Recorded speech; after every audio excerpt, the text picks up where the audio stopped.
I'm looking at this page and it's people I'm related to, and that was surreal to me. She was abandoned as a newborn and grew up never knowing her biological parents. But tonight, this former Northern California woman has found her family after more than 40 years. Good evening and thanks for joining us tonight. I'm Adrienne Moore.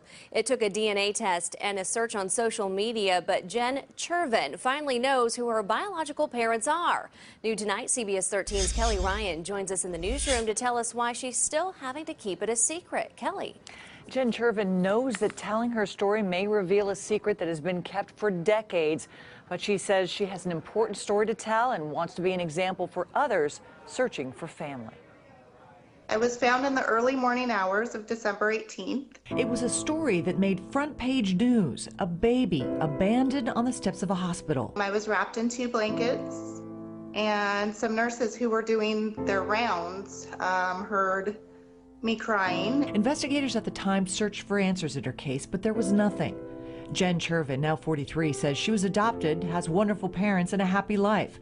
She always knew she was adopted, but when she was 20, she learned the full story and went searching for answers. She found nothing. A year and a half ago, she turned to social media and connected with a woman who would give her a big clue to finding her biological family history. She said, "Have you tried DNA?" A year and a half ago, she sent her samples to 2 DNA companies. And I had hundreds of DNA cousins. One of those cousins said he wanted to help. He took all of these hundreds of cousins and he started building family trees. Soon, her tree began to take shape. She reached out to more relatives willing to go through DNA testing. Finally, one gentleman did a test and he came out as my uncle. He agreed to be tested, and so did his brothers, all 7.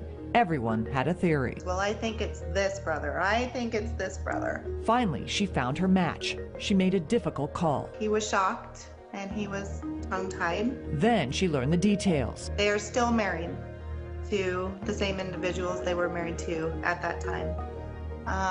So I'm a product of an affair. After more DNA tracking, she found her biological mom and spoke to her for the first time. All the signs lead to you.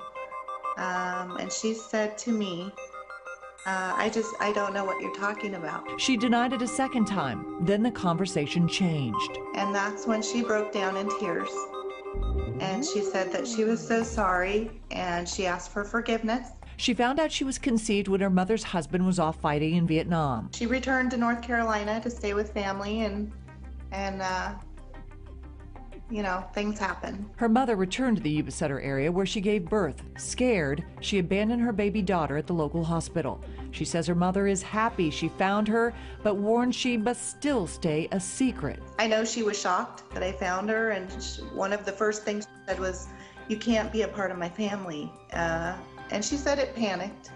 And I said, "I know, it's okay." Jen speaks secretly to her biological dad and mom on a regular basis and says she has no regrets about her search and is grateful for the answers. Still, she yearns to meet her mom face to face and hopes that day will come. I just want to see her face and I want to give her a hug.